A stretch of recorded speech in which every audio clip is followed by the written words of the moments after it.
Hi, 11th and 12th grade students. This is video number 2 for Jane Eyre. I want to talk with you about some of the key points to think about for chapters 1 through 10 and also some of the themes that you're going to be looking for in the next set of readings in chapters 11 through 22. So, hopefully, you understood and saw that the first 10 chapters of Jane Eyre cover the first kind of period of Jane's life as a child. Jane says that they cover approximately 8 years of her life.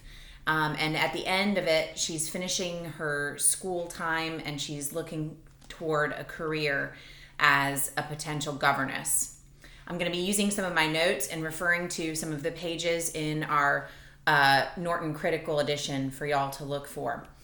So, a few things to think about. In these chapters, we see insights into childhood and also poverty during this time period. And something that's really cool about Charlotte Bronte and very different from what we saw in the novel Pride and Prejudice is that she has a much more expansive view of the different types of lives that Victorian British people led. So she looks at the lives of servants, she looks at the lives of those who are pretty impoverished. She hasn't really gotten to the most destitute people in England at this point, but she will over the course of the novel. So it's a much more expansive view of the different types of lives that people led. And while life at Lowood School seems pretty bad to be real, it was actually not as bad as it could have been in the 1840s during the Industrial Revolution, because the character Jane is getting access to an education. It's true that she and her peers are not treated as well as they might be, and they have to suffer under the hypocrisy of Mr. Brocklehurst, and they're malnourished, they're in really harsh living conditions. But even so, life could have been much harder for those girls if they were, say, working in a factory in the north of England, or begging on the streets in London or Liverpool, being forced to prostitute themselves, working as chimney sweeps. There were horrible things in store for children in Victorian England. And so Jane, while she's living through these circumstances now and feeling the pain of them, she's going to also realize later in the novel how bad things can really get. So first of all, this novel, the first edition, was published in 1847. So like I said, you're in the midst of the Victorian age, feeling the effects of the Industrial Revolution and what was known as the Hungry 40s. There was a lot of poverty in England as industrial jobs became mechanized, as people who had lived as farmers are pushed off of their lands and pushed into the city centers looking for work. We also see the impact of social reform in this novel, particularly regarding the treatment of children. You'll see how Jane is treated both by her family, the Reed family, how she's treated in school, how strict and loveless a lot of those relationships were. They were really tough on children. The whole notion of not being able to spare the rod because that would spoil the child. We see that to an extreme degree at Lowood School. We also see the hypocrisy that aristocrats lived lavish lives while expecting the poor to live lives of austerity. For example, some of the insights into childhood and poverty that we see in the first 10 chapters, you could start on pages 24 through 25. We have this wonderful moment where Jane talks about the feelings of children. We've talked about how childhood itself wasn't really a concept until the Victorian age. Jane says, "Children can feel, but they cannot analyze their feelings. And if the analysis is partially effected in thought, they know not how to express the result of the process in words. Fearful, however, of losing this first and only opportunity of relieving my grief by imparting it, I, after a disturbed pause, contrived to frame a meager, though, as far as it went, true response." So she's writing from the perspective of an older Jane, remembering her childhood, remembering those keen emotions that she felt and her own inability to express them. At the bottom of page 24, Jane thinks about the prospects of poverty. She knows that her own parents were not as wealthy as the Reed family, as her Uncle Reed, and she has an interesting kind of abstracted view of what poverty means. Jane, as a child, reflects, "Poverty looks grim to grown people, still more so to children. They have not much idea of industrious, working, respectable poverty. They think of the word only as connected with ragged clothes, scanty food, fireless grates, rude manners, and debasing vices. Poverty for me was synonymous with degradation." So she goes to school, and we see school life as it's framed here as not very nice. Remember that Charlotte Bronte was inspired by her own experiences at the Cowan Bridge School, which were not very happy ones.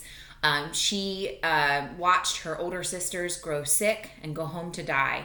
And she talks about illness at the Lowood School in a similar way. But this is also a time where she starts to make friends and experience sympathy, that romantic concept of sympathy, soul connection. The character of Helen Burns and also the teacher Miss Temple both present opportunities for Jane to model herself after women who are living lives of morality, lives of intellect, and this is a chance for Jane to feel love and affection finally. So, school life, some of the examples of school life that we see. If you want to start, you can turn to page 61.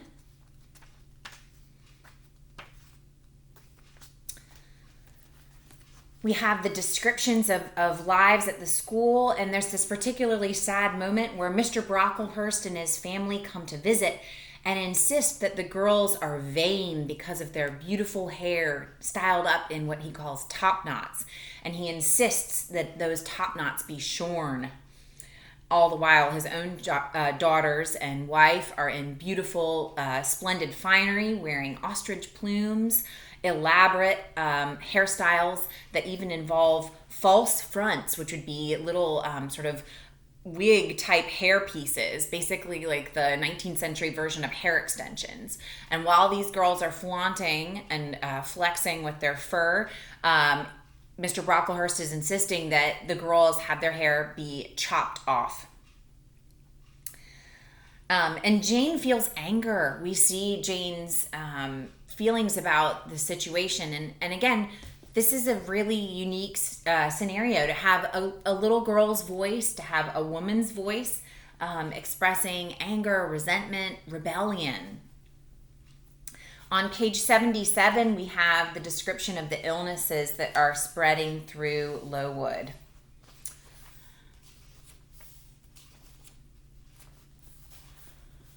The beginning of chapter 10. Hitherto I have recorded in detail the events of my insignificant existence.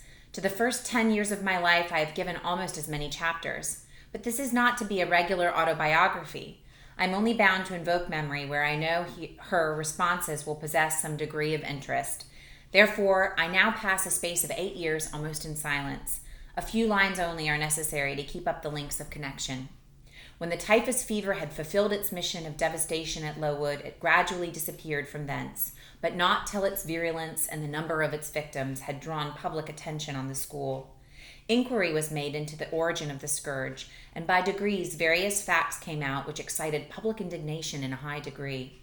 The unhealthy nature of the site, the quantity and quality of the children's food, the brackish, fetid water used in its preparation, the pupils' wretched clothing and accommodation, all these things were discovered, and the discovery produced a result mortifying to Mr. Brocklehurst, but beneficial to the institution. So we see this interesting reform going on, social reform. This is a very Victorian novel. And also we see that even though there were these difficult circumstances, the school emerges better, and Jane, as a teenager, benefits from her education and is in a much better place. The character of Helen Burns is a wonderful character foil for Jane and also a model and mentor for her. She expresses Christian charity. She refuses to react in anger when her teachers treat her in an unjust way. And her character is sort of the moral compass and one of those first guiding voices that Jane experiences. Jane's guiding voice is something we're going to hear a lot more of. Starting on page 80, we hear her hearing this voice that is calling her to leave Lowood School and to go out and seek her fortune. We see some options for unmarried women in the novel. Jane is working as a teacher at the Lowood School, and she's looking at options for her life. She feels like being a governess is probably one of the few options available to her. Her nurse Bessie, when she comes back to visit Jane, observes that Jane is quite the lady. She's learned French, she's learned drawing, she's well accomplished. She could teach a young woman those types of gentlewomanly accomplishments that we studied in the novel Pride and Prejudice. But she's in this strange limbo as a governess. She's well educated, she's cultured, but she doesn't have the money and resources to make her a gentlewoman. Bronte herself had interesting experiences as a governess. She hated it. She wrote in her letters that she felt an aversion to work as a governess. She felt like she had to stifle elements of her character and her personality in order to fit into the household. And in the household itself, as a governess, she felt scorned by the other aristocrats and family members, while she also felt like an outsider in the lives of the servants. So, as you begin reading the next set of chapters, chapters 11 through 22, we are shifting where we are with the character of Jane, and I want you to look at the following. How does Bronte depict the French? Charlotte Bronte herself was an interesting sort of woman in that regard, that she was both a Francophile but also expresses what you might have learned about in your history classes as a little bit of xenophobia. She's a true lover of the English, and she has some prejudices against French culture, all the while really enjoying the French language and admiring some aspects of French culture. What is Thornfield Hall like? How does Charlotte Bronte depict this great home? Also, look at the ways in which she incorporates Gothic architecture and Gothic Romanticism in the novel. What is the life of a governess like? How does Charlotte Bronte explain what that day-to-day life is like? And how does she incorporate maybe some of her own experiences? How do we see her sympathy with nature? That was a really interesting aspect of her life at Lowood School. When the typhus fever outbreak hits Lowood, she starts to spend so much time outdoors, and she's almost like an otherworldly creature, a fairy in nature, and she feels sympathy with nature. See how she expresses further sympathy when she moves to Thornfield Hall. And just as a reminder, that term sympathy in the Romantic era meant a soul connection, almost a supernatural connection with nature. And lastly, how does Charlotte Bronte create the character of Mr. Edward Fairfax Rochester? He's one of my favorite characters in literature. He was modeled a lot after the character of Heathcliff. Emily Bronte, Charlotte's sister, had already created Heathcliff when Charlotte was writing the novel Jane Eyre. And we know that Charlotte, Emily, and Anne spent nights together sharing their work with each other, sharing their chapters and their writing, and gaining inspiration from each other. Mr. Rochester, he is not your conventional hero. He is not Sir Lancelot. He is not a character who is modeled after those great heroes that you see in medieval literature, who are beautiful, physically strong, heroic, and always doing the right thing. He's not Darcy either. So pay close attention to his characterization and also to the interactions between Jane and Mr. Rochester. So I look forward to talking with you more about the next set of chapters, and enjoy Jane Eyre. Thank you.